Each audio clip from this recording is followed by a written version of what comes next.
Okay, hello everybody. Thank you for joining the session this afternoon. I'm actually dialing in from a business trip, so excuse me if I'm a little on the weary side today, but wanted to share with you guys some of the thinking and observations that we've had around digital brands as they move into the retail and physical space. Hoping to get through a very quick presentation in about 15 to 20 minutes and leave plenty of room for questions on the back end. Just to give you a sense for my background, I'm the Director of Creative Services for IDL Worldwide, a part of the SGK family that focuses on consumer experience and specifically with a strong background in retail design. Our group has had an opportunity to work with a wide variety of brands, both traditional and digital, and help them not only establish their position at retail, but help them figure out classic consumer engagement challenges in the event space, in the trade show space, in pop-up spaces. And so over the course of that experience, we've had an opportunity to see how these brands come to life in the physical environment. And I think that's where we'll sort of shed some light today, hopefully, on how digital brands are making an impact in the traditional physical environment, brick-and-mortar environment, if you will. So we'll get things started. First and foremost, we've noticed that traditional digital brands, a lot of the digital brands that have even been mentioned in conversations around the demise of traditional brick-and-mortar retail, have started to make a huge impact in the physical space. Amazon has been mentioned many times in developing some traditional retail environments, but they've also been showing up in pop-up. Obviously, Google has recently made a huge splash with the launch of their London shop-in-shops. We've now got 3 in market. Amazon, beyond just their retail experience, has developed these product locker concepts that are shown here on the page as well, that allow folks to order online and then pick up at a specific urban destination. And then there are these more traditional media and video related brands like Nickelodeon, NBC, even our friends at Angry Birds, figuring out what the physical manifestations of their brands are.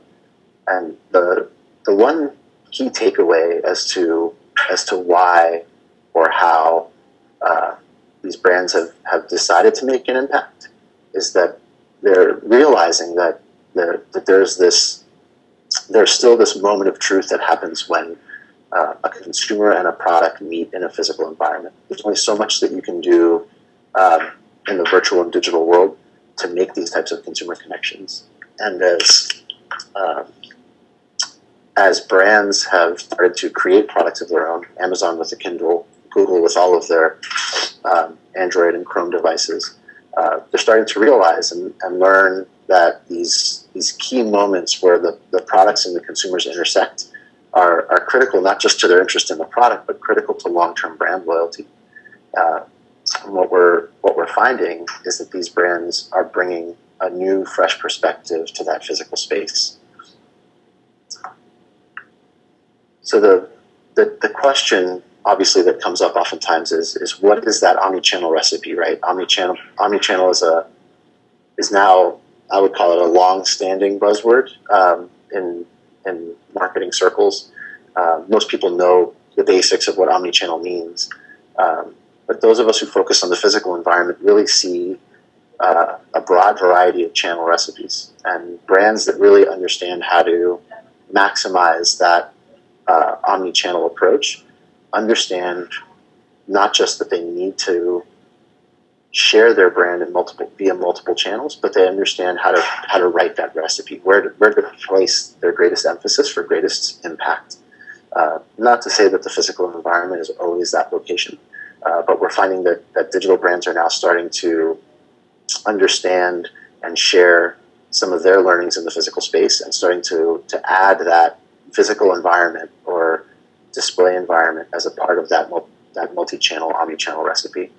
And these are showing up, not just in stores, but they're showing up in outdoor events. They're showing up in pop-up shops.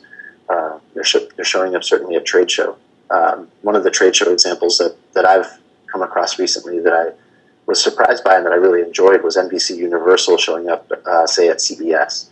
So, obviously CES is traditionally a trade show that's very consumer electronics product focused, and there's a lot of new technology being displayed.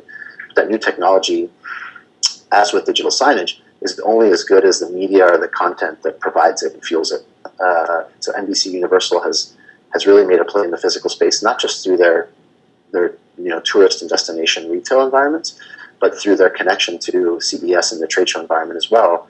It's a really nice example of how a brand can find unique ways to connect in the physical space. It doesn't necessarily have to be, on shelf with a fact tag and looking to merchandise product. We also get involved quite a bit in pop-up shops. And the interesting thing about that space is that, again, it has really wonderful connection outside of just the traditional merchandising environment. Many times we leverage pop-up shops to make a brand impact in a place where the brand might not usually show up, whether that's a PR environment or a non-traditional retail space, or even just in connection with an event. We're finding that has really nice impact to the brand. At the end of the day, though, it is part of that omnichannel recipe. And that leads us to one of the classic challenges in transitioning from digital to physical or vice versa. And that's that it's very easy to simply take a set of brand assets and apply them across channel. We're gonna look specifically at Nickelodeon. This is a project that we worked through for them in the Times Square Toys R Us environment. Nickelodeon, obviously is a well-known youth brand. It definitely has a very strong perspective on who they are and what their media is. But in order to really create a strong sense of place and to create a strong physical environment, we needed to look at their assets and really determine what assets are core to their brand and what assets are there in support of some other initiative or implementation. This is the trap that a lot of brands fall into. They'll look at something that's current in another channel, and they'll simply think about applying that across multiple channels and delivering that across a broader scale. And while that can work, what we found is the most impactful physical relationships are ones where you're able to peel that onion back just a few layers and start to recognize which brand assets are truly core to that brand and mean something to the consumer, speaking strictly to the heart of that brand's attributes. So in the case of Nickelodeon, they've got a really strong connection through both animated and physical media. They've got a really strong, long-standing connection with some of the game show environment, and they also have some really wonderful evergreen properties that have connection to some relatively historic characters like the Teenage Mutant Ninja Turtles. When it came down to what was really impactful for them, we needed not only to look at this, but look at the environmental considerations. So anytime a brand is going into the physical space, whether they started in digital or not, they will be working with some sort of physical limitations. They'll be working with a predetermined environment or a predetermined set of technologies. And when we looked at the space for Nickelodeon, we started to peel back what was important to that brand and compare it against the environmental considerations inside of the Toys R Us. In this case, the Toys R Us environment, especially in Times Square, is chaotic. It's loud. There's a lot going on. And simply delivering a very youthful, fun, active brand in that environment could have just added to that noise. So in comparing what's core to the brand and looking at those environmental considerations, we started to come to this notion of the color orange, that the color orange is something that was very easily recognizable. It's something that could make a strong impact. It had a sense of liveliness and fun to it if handled correctly, and it became the driving concept for how we brought this brand to life. So it became this notion of the color orange as the driving visual factor and the frame for which we can deliver a lot of their either seasonal or evergreen properties, becoming that sort of bridge between the digital and physical worlds. At that point, we really started to think through the vehicles for how that color would come to life in comparison with the assets. And this is where delivering through the right vehicle can make a huge impact. In Nickelodeon's case, so much of their media is highly visual and highly active that we found that facing the retail space, facing the merchandising, and facing the traditional product shelving with screens made a whole lot of sense. The orange creates this color-bombed, really fun, really bright space, and from a distance creates this really solid block. It became the perfect backdrop for bringing the characters and the interactive nature of Nickelodeon to life through the screens. In addition to that, we started to realize that a lot of their more initiative-driven properties have less visual impact to a consumer than, say, their evergreen properties. So we started to look at how those products merchandise, bringing forward more of the evergreen products, like a Dora the Explorer, like a SpongeBob SquarePants, and then letting those be the entry to the space, falling back into more of their seasonal pieces.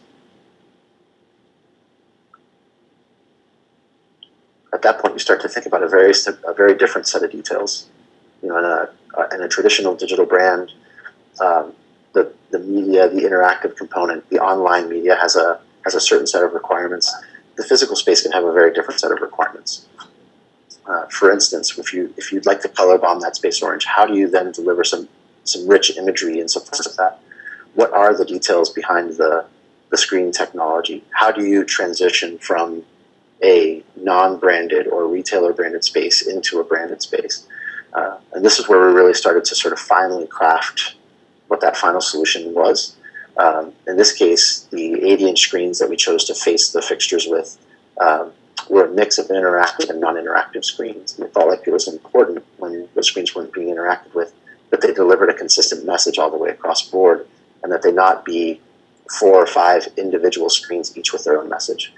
So we configured those screens to basically tile to one another, even though they're physically separated. That way, as you approach the space, you get this really beautiful, consistent visual presentation against that orange backdrop, and it's only through the interaction that you can then disrupt that image and get into some of the playful, interactive pieces that we laid into the technology. Transitioning the space was really about setting the coastline. And in this case, when you look at the floor plan, you can see that we sort of created sort of soft, undulating coastline that almost feels like the space is seeping into the environment. This was a play on another one of those core Nickelodeon brand attributes of the original "You Can't Do That on Television" slime, or the GAC that they've developed in addition to that, really keeping the space youthful while really defining where the brand starts and stops within the environment.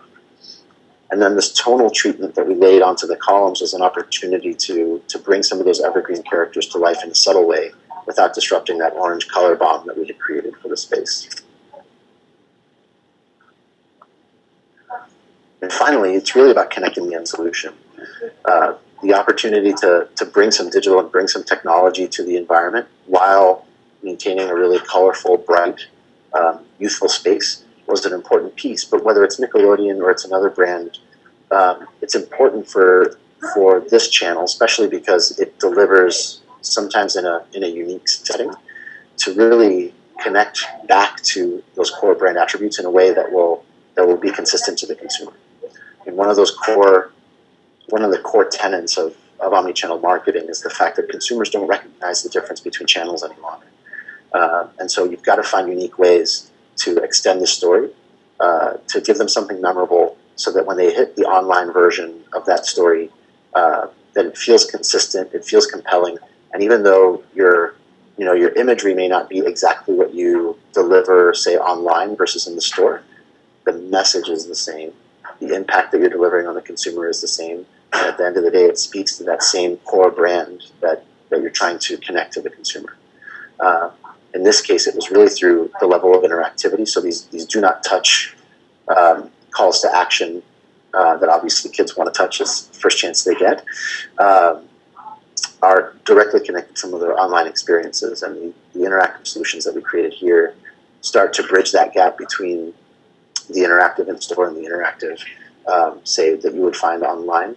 It also becomes a part of that digital bridge to the overall brand.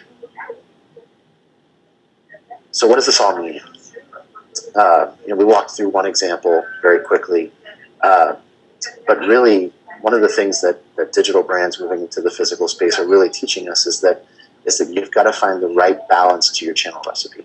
That it's not just about saying that you're omni-channel or about touching as many channels as you can. It's about finding the right channels to invest in at the right time for the right consumer. Physical experiences really are a key part of that, and digital brands are realizing that, especially as they move into the consumer product space. But even brands that deliver their product digitally are realizing that there's a magic to being where your consumer is and connecting with them in a place where they may not expect to find you.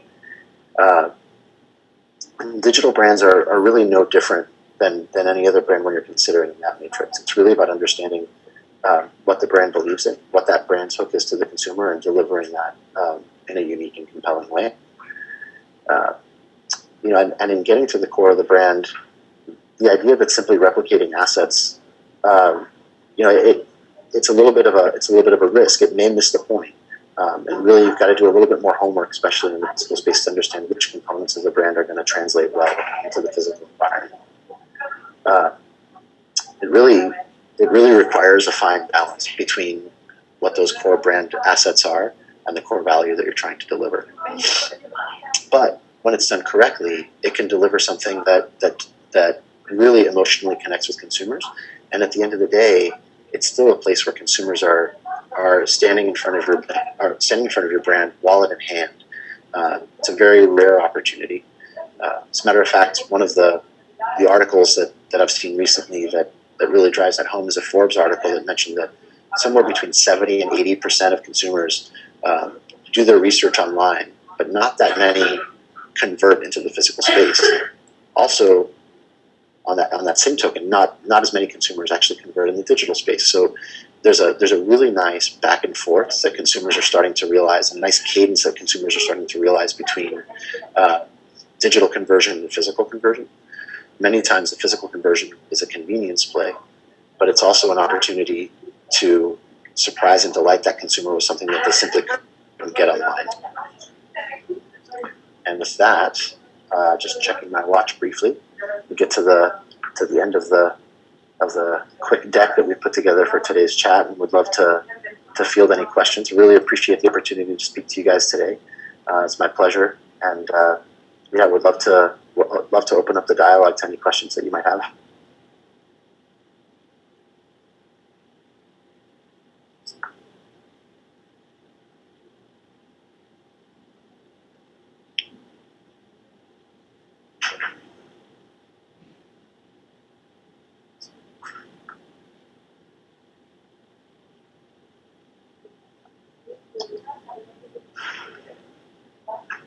So the question here is, how has the landscape of physical touchpoints evolved from standard brick-and-mortar retail? Touched on that a little bit at a high level, but we'll definitely share a little bit more. The key change is that your traditional brick-and-mortar retail, especially from the retailer point of view, is very much about cost per square foot. It's very merchandising heavy, and it's really about how a brand or a planogram fits with those around it. I think with the evolution of the pop-up shop, the evolution of the outdoor event, if you think about the level of brand connection that happens, say, at an X Games for athletic brands, it's really driving that landscape to be much more experiential.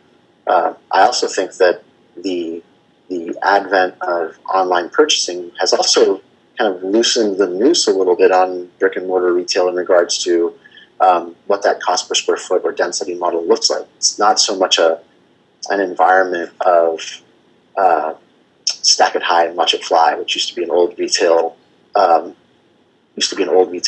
I think today's world is much more about delivering an experience, and I think we have, in part, the digital experience to thank for that. But I also think that some of those new indirect or more creative channels to physical experiences are a key driver to that as well. Another question here is, can you share any insights as to the success versus online stores and physical stores of the brands that we've worked with? It's a great question. So I think one of the the key differentiators is that there are a certain amount of experiences that can be delivered online in a very compelling way, and some that simply cannot. And I think the greatest success has come when we help our clients launch a product or speak to a unique audience. So obviously, without breaching any NDAs or disclosing specific client names, I can give you a couple of examples here. We've recently executed a pop-up shop specifically aimed at launching new products in the public relations space. So this is a brand that traditionally would deliver their products either via the online or retail channels, and by leveraging that pop-up environment, we're able to help that brand speak directly to publications and PR agencies and help drive the perception of the brand even before a product is launched. In another space, we're helping launch products at multiple channels of retail, and in this case, we're able to more distinctly define what that consumer experience is going to be by dialing in the consumer touch points and the consumer vehicles specifically to a retailer's perception. A perfect example is actually in the footwear space. The differences, as subtle as they may be, between a Foot Locker, a Foot Action, a Champs, a Dick's Sporting Goods, and a Sports Authority, while to an outside person may not be that distinct, they are speaking different languages to their consumers. Some are more performance-based, some are more lifestyle-based. And by being able to sort of subtly dial the assets for those specific retailer expectations and their connection with their consumers, we're able to dial a story in for a consumer that's a little more difficult to do online, where you're really blasting out to a mass audience all at once.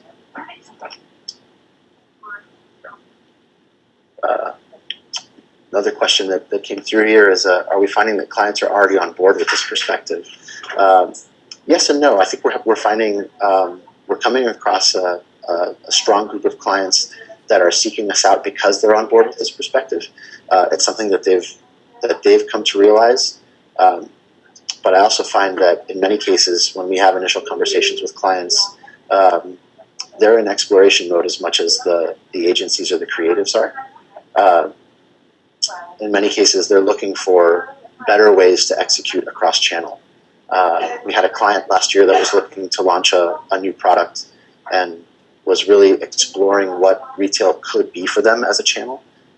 So I would say that in that case, the client wasn't necessarily fully on board, but they were at least curious. I think there's a high level of curiosity for physical environments right now, especially amongst digital brands, just because of the unique perspective that it can offer their consumer.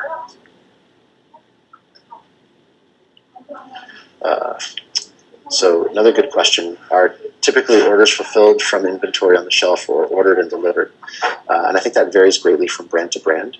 I think when you're talking about a pop-up environment or a unique retail setting, many times they'll be ordered and delivered. We tend to work with brands and clients that have a certain amount of inventory, but also that are balancing that inventory with the notion of scarcity. So to give you an example, we're working with an apparel brand right now that's launching a new line of outdoor gear, and they're traditionally in an environment where shelves and racks are lined to the edge with product. And in this case, they're looking to drive brand perception by stocking their product a little bit more scarcely, driving interest, and leveraging the fact that there is an omni-channel approach, that they can see something in the store and convert it online and have it delivered if so desired. So I think we're seeing a really nice mix, and I think a lot of that depends on the type of product that we're talking about.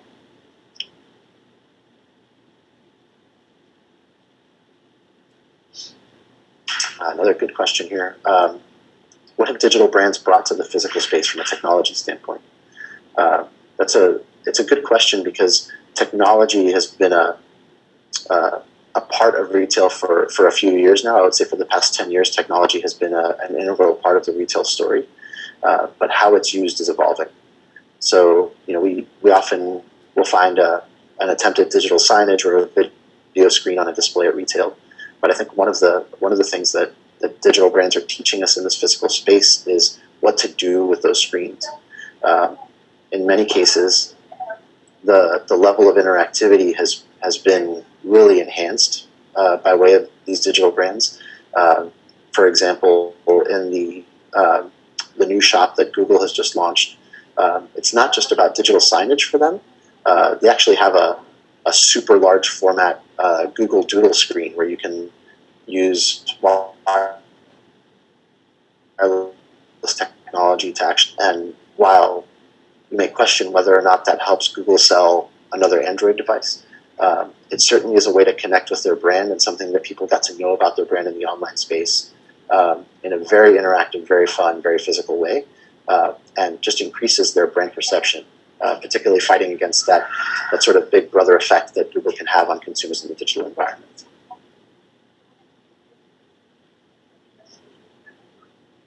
So another good question here. With consumers experiencing a brand across multi-channels, how do you approach messaging since the path to purchase is no longer linear? For example, digital first, then driving to brick-and-mortar for purchase. Does it just boil down to an overall experience and brand awareness? That's a great question. In many cases, we deal with the messaging in three tiers. So we like to talk about it as sort of awareness at the top level, connection at the middle level, and then detail. And so in many cases, when we're able to move gracefully from awareness to detail and path, we're able to deliver a set of messaging that delivers specific value in the physical environment. One of the advantages with digital environment and pairing your marketing digital to physical is the digital environment allows you to go much deeper in communication. So you may be able to read paragraphs and reviews and go really deep on a specific product or a specific brand online. The physical retail space is much more distracting and fragmented in traditional terms. You have multiple brands competing for your attention, and you're only really able to deliver 2 to 3 seconds, if you think about it in fractions of time, of important information. So if we're able to attract and connect with consumers and get them to a level of detail that gets them interacting with the product, we feel like the messaging has done its job. And the important piece here is to understand, much like a novel versus the Cliff Notes version, how you deliver that meaning when you can't deliver paragraphs and paragraphs of media.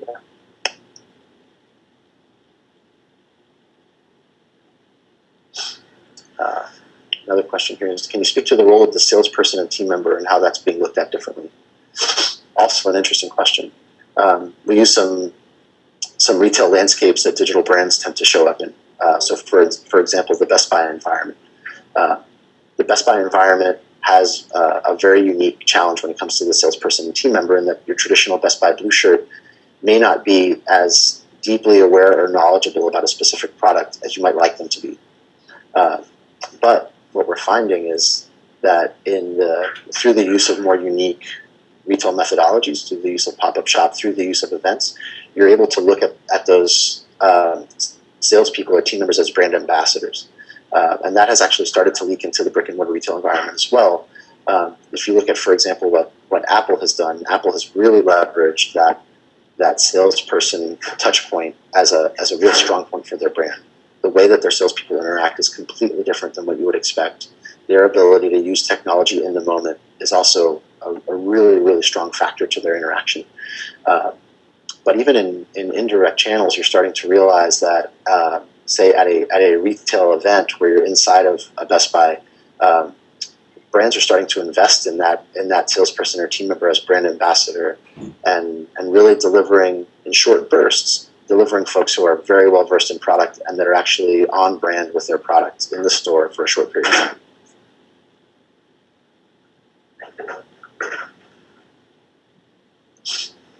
So another question is around these pop-up experiences, and the question is special packaging designed for these pop-up experiences? In some cases, yes, but in many cases, no. And I actually would identify that as a really strong opportunity for brands. In many cases, pop-up experiences are out of package or out of product experiences from an interaction level, and then your traditional packaging is used to deliver the product after purchase. So I think, in looking at this question and sort of extending that into what a traditional pop-up may look like, there's an opportunity there to package your product differently, perhaps even to package your product in a unique and special way for those experiences in a lower volume solution. I think that's an interesting question, and really a nice opportunity in that gap between where the package ends and where the experience, the retail experience begins. We oftentimes attack the consumer experience from so many angles. How is the package perceived? How is the product displayed on package versus what the retail experience is? I think the opportunity to sort of create this pop-up packaging is a really neat idea or example of how you might be able to evolve.